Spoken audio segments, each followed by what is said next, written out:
Luis Astorga, doctor en Sociología por la Universidad de París, Panteón-Sorbonne, mexicano, miembro del Instituto de Investigaciones Sociales de la UNAM y del Sistema Nacional de Investigadores, así como coordinador de la Cátedra UNESCO, Transformaciones Económicas y Sociales relacionadas con el problema internacional de las drogas. Es autor de Seguridad, Traficantes y Militares, El Poder y la Sombra, El Siglo de las Drogas, El Narcotráfico del Porfiriato al Nuevo Milenio, Drogas sin Fronteras y Mitología del Narcotraficante en México. Buenas tardes, muchas gracias. Yo voy a plantearles una serie de reflexiones y algunas propuestas que he presentado en otros foros, en otras ocasiones, con varios de mis colegas aquí presentes y que han sido invitados para participar en este foro. Una evaluación de la producción, del tráfico y consumo de drogas ilegales en México, desde que se aprobaron las primeras leyes prohibicionistas en el país en los años 20 del siglo XX, muestra que las políticas puestas en marcha para intentar reducir los niveles de esas actividades no han tenido éxito. El gobierno mexicano ha aprobado leyes acordes con sus necesidades internas y con los lineamientos establecidos por la ONU y Estados Unidos en esos temas. Cuenta con las instituciones encargadas de la vigilancia y la aplicación de esas leyes.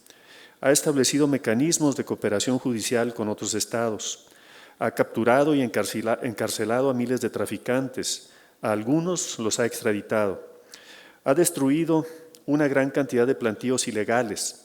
Ha decomisado e incinerado miles de toneladas de distintas drogas. Les ha quitado miles de armas cada vez más potentes a los delincuentes, aeronaves, vehículos terrestres y marítimos, millones de dólares. Ha utilizado a decenas de miles de policías y militares contra las organizaciones de traficantes. En resumen, ha tratado de ser un alumno ejemplar, pero la estrategia punitiva no ha logrado los resultados esperados. Las instituciones policiales federales, estatales y municipales muestran todavía debilidades y fragilidad, unas más que otras, ante la expansión de la corrupción que parece incontenible.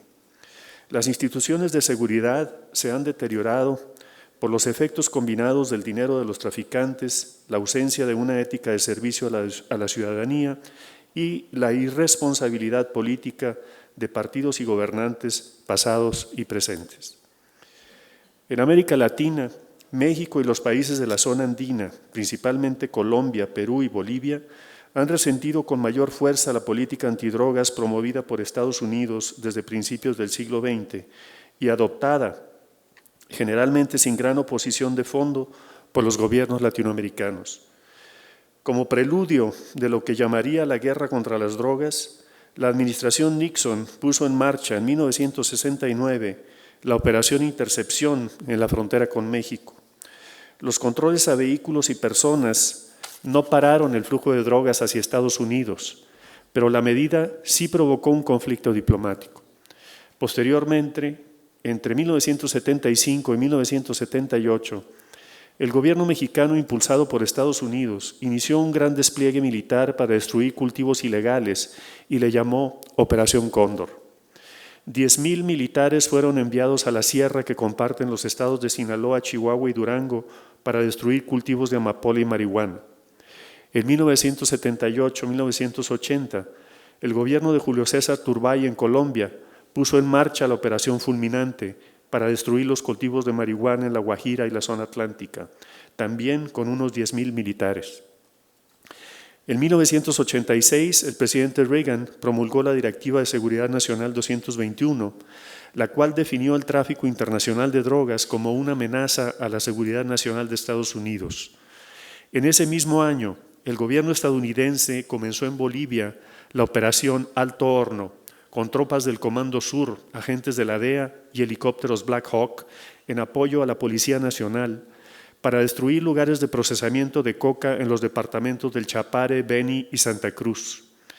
En 1987, la DEA y el Bureau of International Narcotics Matters del Departamento de Estado iniciaron la Operación Corona de Nieve en 12 países, pero concentraron sus actividades en Perú, Bolivia y Ecuador.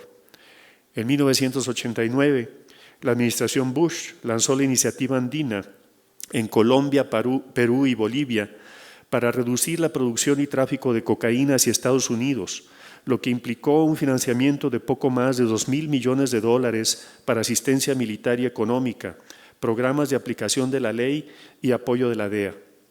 En 2000 dio inicio el Plan Colombia y en 2007 la Estrategia Conjunta México-Estados Unidos llamada Iniciativa Mérida.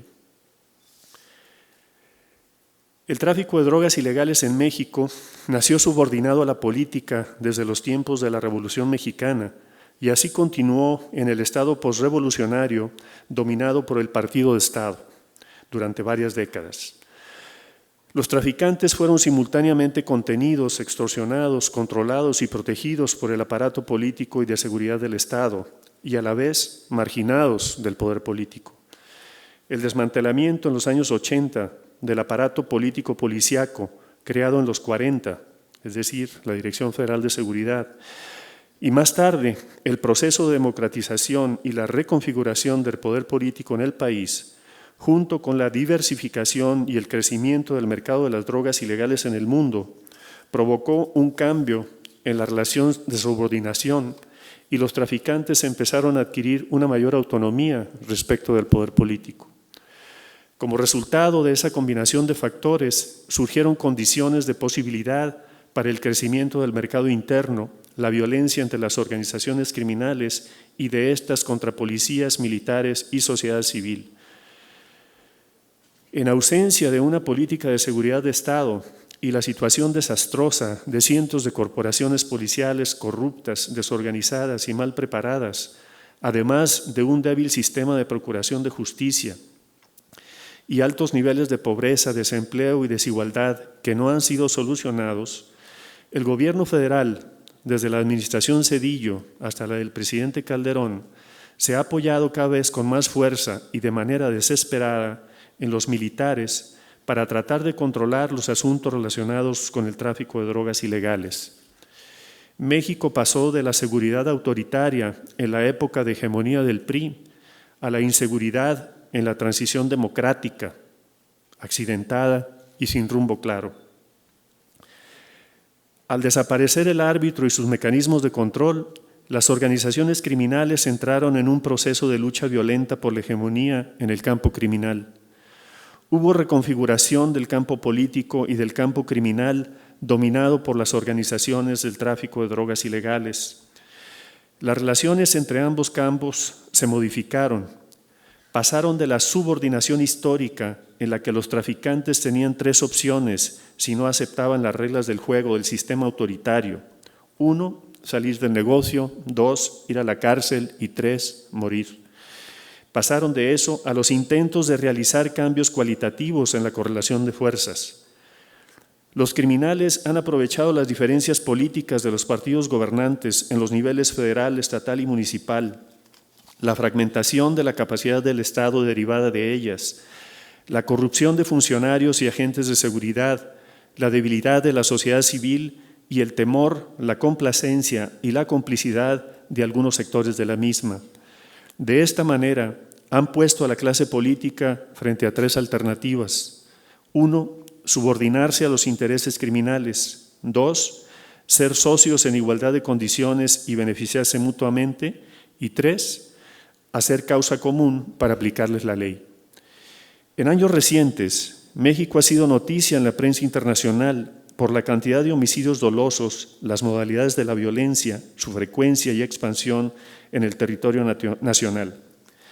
Se trata de una situación atribuida en mayor medida a las organizaciones criminales, algunas transnacionales y otras de carácter local, cuyos ingresos más importantes se derivan principal, pero no exclusivamente, en algunos casos, del tráfico de drogas ilegales.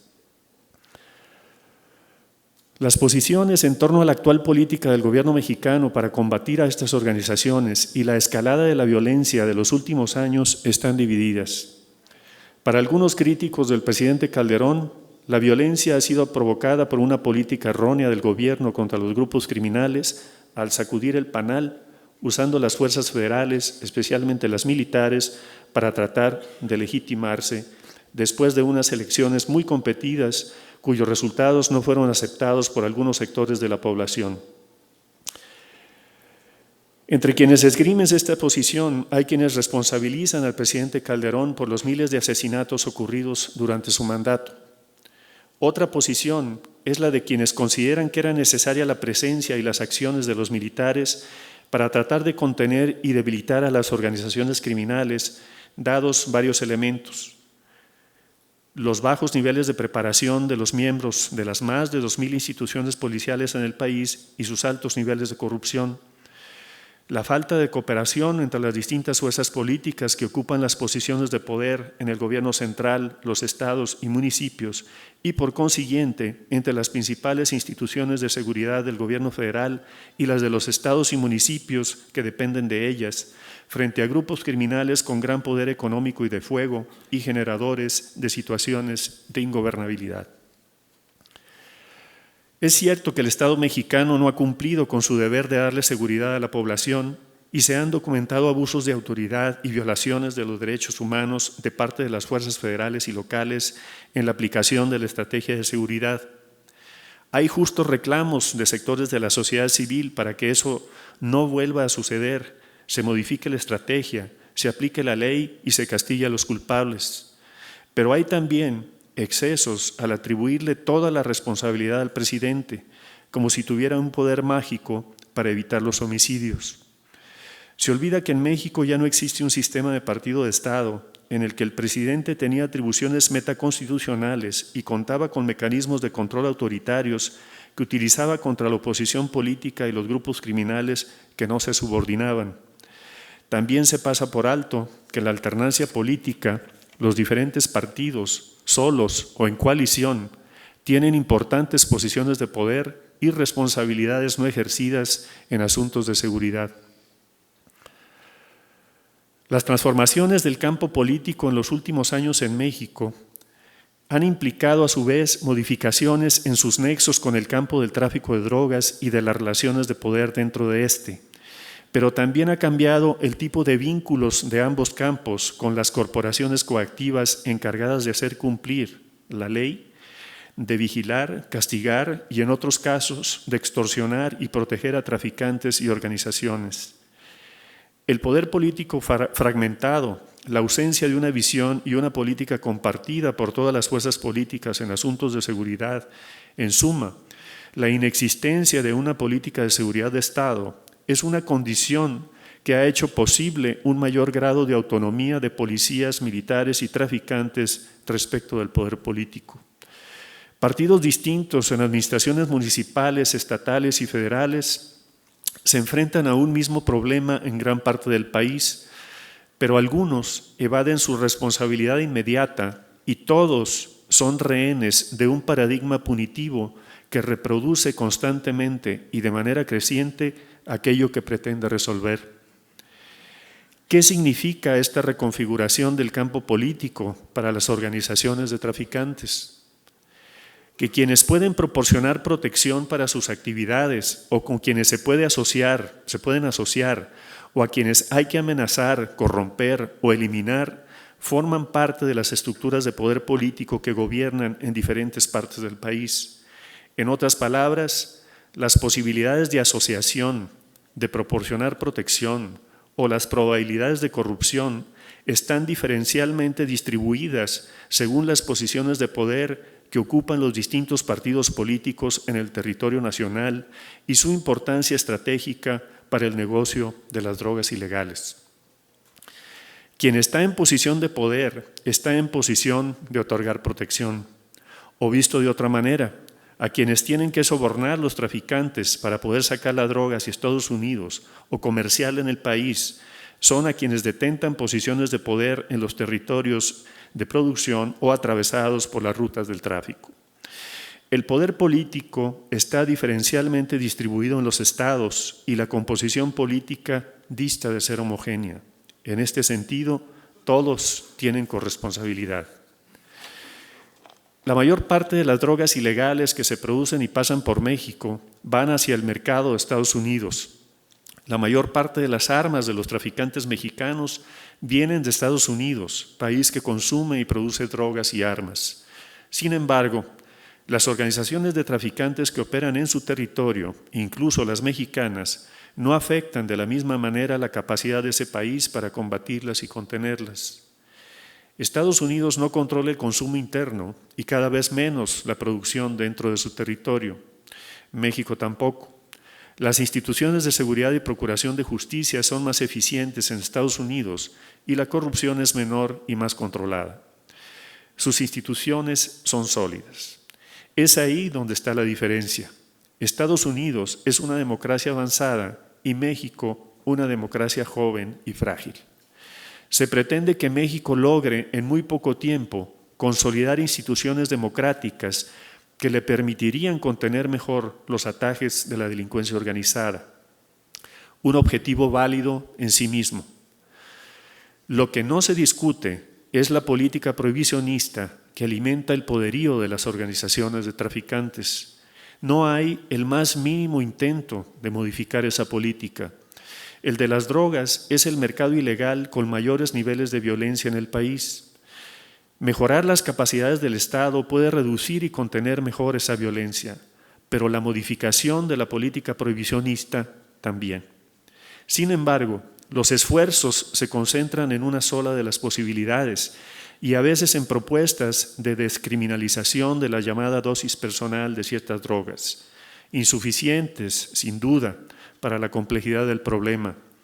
No hay países que propongan el fin del prohibicionismo con regulaciones similares a las existentes para otras sustancias de gran consumo en el mundo, como el tabaco y el alcohol, que concreticen ese planteamiento en su propio territorio y lo lleven a la Asamblea General de la ONU con miras a un cambio radical del paradigma punitivo vigente. Parecería que una estrategia que incluyera ambas perspectivas de manera simultánea es impensable para la clase política que decide estos asuntos. Hay también posiciones ortodoxas entre quienes defienden una y otra. Unos no quieren saber nada que tenga que ver con el fin del prohibicionismo y otros rechazan la presencia militar por principio, a pesar de la evidencia y escalamiento del nivel de las agresiones, la voluntad de poder de los traficantes y la debilidad de las instituciones policiales. En México se ha hablado de un posible retorno del PRI a la presidencia en 2012. También de la necesidad de desaparecer a las policías municipales, de tener solamente policías con mando único en los estados, además de la federal. Si eso se concretiza y un presidente surgido del PRI logra disciplinar a sus gobernadores y presidentes municipales, que ya ocupan la mayoría de esas posiciones políticas, la coincidencia de intereses entre el poder central y la mayor parte de los gobiernos del mismo partido en los estados y municipios productores de tráfico o de cruce de drogas hacia Estados Unidos y territorios de influencia de las coaliciones de traficantes más poderosas de México, implicaría mayores posibilidades de concentrar poder coactivo y usarlo ya sea para someter a los grupos criminales, supeditarlos al poder político y contener sus intentos de autonomía, o para aliarse con ellos y emplearlos contra sus enemigos políticos a cambio de protección e impunidad. Un escenario de esa naturaleza es probable, pero no deseable, porque implica reforzar relaciones autoritarias y de corrupción en detrimento de la construcción y consolidación de la democracia en un proceso de alternancia en el poder y competencia de partidos políticos. Sin cambios radicales en el sistema internacional que prohíbe ciertas drogas y alimenta a los grupos criminales, más que un regreso a un pasado autoritario, sería mejor que los diferentes partidos políticos lograran dejar de lado sus intereses particulares y contribuyeran a la creación de las condiciones para contener a los violentos transgresores de la ley y a la recuperación de la confianza de los ciudadanos en sus instituciones. Bueno, algunas propuestas. En el marco de la reconfiguración política del país, todos los partidos políticos, solos o en coalición, tienen posiciones de poder y tres opciones frente a las peligrosas organizaciones criminales tendientes cada vez más al ejercicio de estrategias de tipo mafioso paramilitar. 1. hacer un frente común para aplicar la ley, lo cual implicaría la creación de una política de seguridad de Estado en la que todos asumen su responsabilidad y suman fuerzas. 2. Establecer relaciones estratégicas de beneficio mutuo entre grupos políticos gobernantes y organizaciones delictivas. 3. No hacer nada y dejar que las organizaciones delictivas impongan sus reglas. Las dos últimas implican consolidación de relaciones autoritarias y de corrupción en detrimento de la sociedad. No existen las organizaciones criminales democráticas, tampoco soluciones inmediatas para convertir a México en una democracia sólida, retirar a las Fuerzas Armadas ni legalizar las drogas actualmente prohibidas. Lo anterior no significa la inacción ni el abandono de esas aspiraciones, como bien lo muestra este foro. Es necesario equilibrar el presupuesto dedicado a la seguridad y el relacionado con la educación, investigación, prevención del consumo y el tratamiento de adictos, con miras a invertir la relación en el mediano y largo plazo, crear políticas de empleo para jóvenes y población campesina, la población más vulnerable donde los traficantes encuentran su inagotable ejército de reserva. El gobierno mexicano, y particularmente las Fuerzas Armadas, debería crear una base de datos de desertores y mecanismos eficaces de regulación interna y externa, especialmente de los grupos de élite, y vigilar que no pasen a engrosar las filas de los grupos criminales, ya que existe un alto riesgo de expansión rápida del paramilitarismo relacionado con el tráfico de drogas y de escalamiento de las estrategias de violencia y sus modalidades. Hasta hoy, las personas detenidas, procesadas, juzgadas, sentenciadas y extraditadas han sido solo traficantes, funcionarios de las instituciones de seguridad y policías. La cadena del negocio es más larga. Habría que aplicar también la ley a políticos, jueces, banqueros y empresarios vinculados con el tráfico de drogas. En la relación con Estados Unidos, el gobierno mexicano y la clase política tendrían que definir hasta dónde están dispuestos a llegar en la cooperación bilateral, en asuntos como la Iniciativa Mérida y otras medidas como las sugeridas por el Comando Norte, que implican un reforzamiento de las acciones militares contra el crimen organizado, con una mayor influencia de militares estadounidenses en México, además de la de agentes de diversas instituciones de seguridad civiles que la que ha habido hasta ahora. No hay soluciones rápidas ni fáciles para salir de esta situación. El sistema prohibicionista internacional se rige por las convenciones de la ONU y no hay signos de cambio en el corto plazo. Estados Unidos tampoco ha modificado su posición ortodoxa, aunque reconoce ya en el discurso su corresponsabilidad por sus niveles de consumo, venta de armas y falta de controles para impedir el tráfico ilegal de las mismas y el transporte de dólares fuera de sus fronteras, producto de la venta de drogas. La Comisión Global de Políticas de Drogas, conformada por expresidentes de Brasil, Colombia, México y otras personalidades de la política, las finanzas y la literatura, ha señalado el fracaso de la estrategia punitiva y la necesidad de reformas urgentes a las políticas de control de drogas nacionales y mundiales. Propone dejar de lado la ideología y la conveniencia política y poner en práctica políticas económicas responsables y estrategias basadas en la ciencia, la salud, la seguridad y los derechos humanos. Sus 11 recomendaciones deberían ser tomadas en cuenta por los gobiernos de América Latina para ejercer una diplomacia conjunta, innovadora, imaginativa y propositiva en la ONU y en la relación con Estados Unidos, para tratar de evitar que situaciones como las de México, Colombia y América Central se reproduzcan en otros países. Los esfuerzos por construir y consolidar estados democráticos pueden verse afectados seriamente por organizaciones criminales cuyo desarrollo y fortaleza se basa en gran medida en la existencia de los mercados de las drogas ilegales.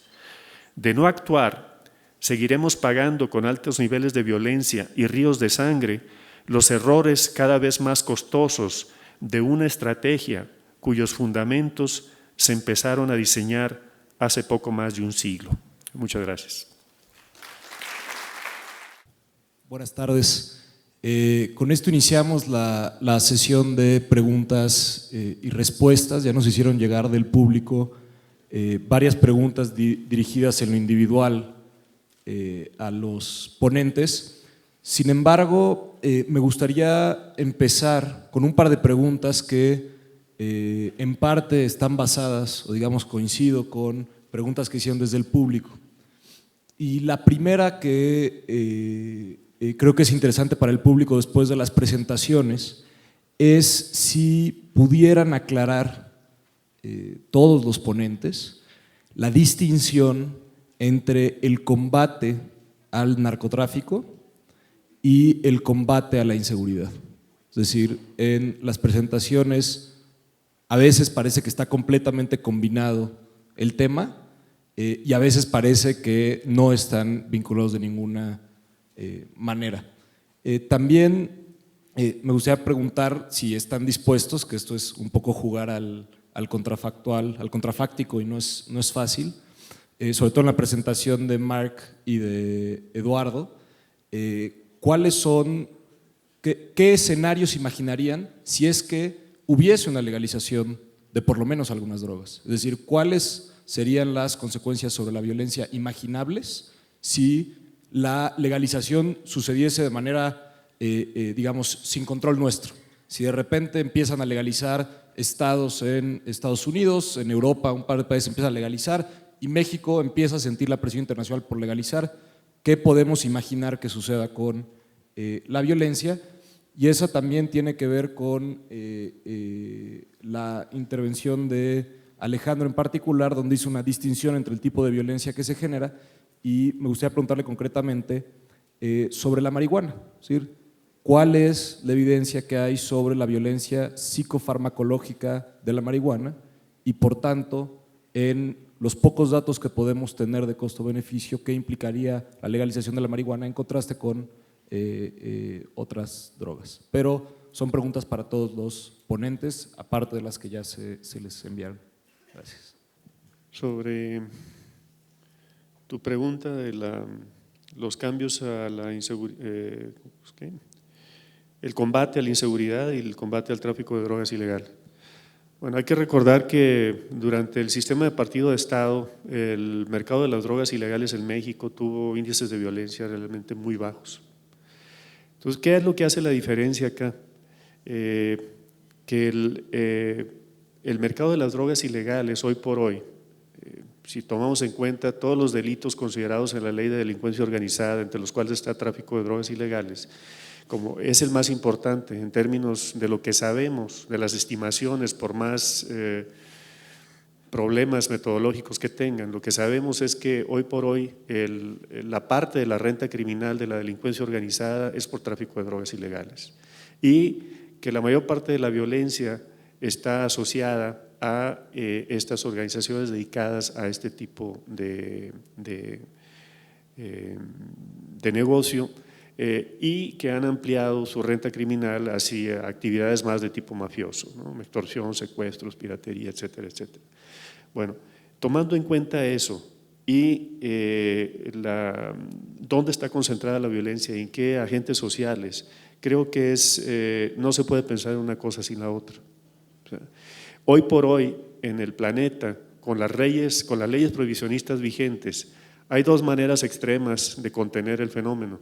En países autoritarios, ustedes ven, ¿quién les gusta? Corea del Norte, Singapur, Cuba. Cuba sería incluso un ejemplo ideal para el gobierno de Estados Unidos. No tienen el problema de consumo, de producción, de criminalidad organizada, etcétera, y le han propuesto al gobierno de Estados Unidos una cooperación más estrecha. En fin. Y los países, las democracias avanzadas, que tenemos Europa Occidental, Estados Unidos, o sea, Estados Unidos, Canadá, los mercados de drogas ilegales más grandes del planeta, pero con una gran diferencia, no tienen los grupos del crimen organizado tan poderosos, con la excepción de Italia, como los nuestros, y ni tienen los niveles de violencia, ni las modalidades, ni la frecuencia de la violencia que tenemos nosotros. ¿Qué es lo que hace la diferencia? La diferencia la hacen las instituciones, justamente. Entonces, por eso señalaba yo que en una democracia nosotros estamos en el medio, dejamos de ser un país, digamos, autoritario, entramos a una fase de alternancia del poder, transición democrática, etcétera, etcétera, con una inercia autoritaria impresionante. Eso lo podemos ver todos los días, no es ninguna revelación. ¿Qué podemos hacer con las leyes vigentes en ese escenario? No podemos hacer, o sea, no sería deseable más bien volver atrás al sistema autoritario y tener instituciones tipo Dirección Federal de Seguridad con atribuciones extralegales, es decir, con poder de vida y muerte, que hacían y deshacían como se les pegaba la gana, con toda la autoridad del Estado. Pero tampoco podemos llegar de manera mágica a convertirnos en una democracia avanzada. Entonces, por eso planteé tres niveles en los que hay que actuar de manera simultánea: el nivel interno, el nivel multilateral y la relación bilateral con Estados Unidos. Entonces, creo que son insolubles. En cuanto a la marihuana, hay que ver, según las estimaciones de Naciones Unidas, que insisto, podemos discutir sobre las metodologías y que tienen muchas fallas y lo que ustedes quieran. Naciones Unidas calculaba hace unos 2 años en el Informe Mundial de Drogas que para el consumo estimado de la población mundial en un año, tomando en cuenta un cigarrillo promedio de marihuana, se necesitaban solamente 165 kilómetros cuadrados, es decir, el municipio de Markelia en el estado de Guerrero, en la costa del Pacífico. O sea, no más. Evidentemente hay el cálculo podría ser mucho más alto si ustedes quieren, pero hoy por hoy México no tiene una estimación, el gobierno mexicano, de las hectáreas sembradas de amapola y marihuana. Las estimaciones son del gobierno de Estados Unidos y México no las reconoce porque el gobierno de Estados Unidos no ha querido proporcionarle la metodología que ha utilizado para hacer esas estimaciones. Entonces, no tenemos esos cálculos, podemos inferir podemos elaborar, digamos, una serie de escenarios ideales, probables, etcétera, pero estamos partiendo de bases que no conocemos. Y lo primero que tendríamos que hacer es, con las herramientas que se tienen, técnicas aquí en México, hay gente, el INEGI lo podría hacer, calcular, estimar, con una metodología donde varios expertos que han trabajado sobre esto en distintas partes del mundo, de Naciones Unidas, etcétera, pudieran hacer una estimación de cuántas hectáreas serían necesarias para el mercado interno y qué tanto afectaría una eventual legalización en el mercado estadounidense. Bueno, algo de esto ya lo hizo la RAND, ¿sí? Y las estimaciones por tráfico de marihuana hacia Estados Unidos al mayoreo se estiman en $1.500 millones, ¿sí? Entonces, ese sería, digamos, por el tráfico al mayoreo lo que la RAND estima que ganarían las organizaciones criminales en México. Entonces, hay, digamos, material todavía para discutir esto, muchísimas cosas que desconocemos, pero lo importante es que se vayan señalando esas ausencias de información y del impacto que esto podría tener, por ejemplo, para los campesinos que se dedican a esto, ¿no? Entre otras cosas. Hay unas preguntas aquí, creo que ya contesté en parte a algunas de ellas. Dice, ¿es posible fortalecer instituciones en un estado sin cambio de estrategia en la criminalización de las drogas? Sí. Ustedes tienen, como les decía, estados autoritarios y estados democráticos avanzados. Aquí el problema es qué tipo de sistema político queremos, sin cambios en el régimen internacional prohibicionista. Claro que si se ataca ese régimen, algo podría cambiar para bien. ¿Se puede mermar el poder económico de la delincuencia organizada? Sí. La buena noticia es que en el caso Wachovia, hace unos años en Estados Unidos, 2008, si no me equivoco, hubo una multa de $160 millones porque las autoridades estadounidenses le comprobaron que estaban directamente vinculadas con negocios de tráfico de drogas. La mala noticia es que Wachovia hizo operaciones medio extrañas en ese entonces, la tercera parte del Producto Interno Bruto de México. Solo un banco, Wachovia. La pregunta es, si Estados Unidos tiene las herramientas legales y las instituciones más poderosas para combatir el lavado de dinero y eso es todo lo que ha podido hacer en los últimos años. Francamente, personalmente, yo no espero mucho en el corto plazo de las medidas antilavado. No digo que no sean necesarias, estoy diciendo que objetivamente no espero mucho dadas esas realidades. Sobre el PRI en el 2012 y la probable pero no deseable, cuestiones probables y deseables, no desde la política sino desde la sociedad, ¿qué podría hacer la sociedad civil para mejorar la situación mexicana? Y otra que está ligada, ¿qué papel juega la ciencia y la sociedad civil? Pues bien, este es un foro organizado por una organización de la sociedad civil justamente. Entonces, una sociedad civil activa, bien informada, y este es un foro donde justamente de lo que se trata es, con la experiencia de cada uno de los participantes, las visiones de cada uno de los participantes, poner ante ustedes una serie de experiencias, de reflexiones que ustedes tendrán como sociedad civil, nosotros también como sociedad civil, que transformar y empujar justamente a la clase política para que se hagan los cambios necesarios. Es la clase política la que hoy por hoy está en las posiciones de poder y la que en un plazo mucho más corto puede modificar ciertas cosas. Entonces, si no hay ese impulso, como bien lo mencionaban o lo han mencionado prácticamente todos, y en la mañana Ethan era muy enfático en esto, si no hay un impulso, una presión de parte de la sociedad civil, el oligopolio político que tenemos en México va a seguir haciendo de las suyas. O sea, creo que tenemos ya bastante experiencia para entender que si no hay presiones de la sociedad civil, no se van a mover mucho. Y tampoco si no hay una violencia que les llegue directamente a ellos o a sus familias. Finalmente, ¿cuál es el mapa criminal en Estados Unidos y la política de contención de las mafias? Creo que Mark podría contestar más esa pregunta. ¿Y cuál sería la nueva política de coordinación ante este problema entre México y Estados Unidos? Aquí no es cuestión de lo deseable, sino lo más probable, y lo más probable es algo de lo que les mencioné al final. El posicionamiento del gobierno de Estados Unidos, recientemente estuvo una alta funcionaria del Departamento de Estado y el jefe de la CIA y en fin, una serie de personajes, y muy pronto creo que va a venir Hillary Clinton. Entonces, y las declaraciones cada vez más claras y contundentes del Comando Norte. Y creo que las presiones del gobierno de Estados Unidos van en ese sentido.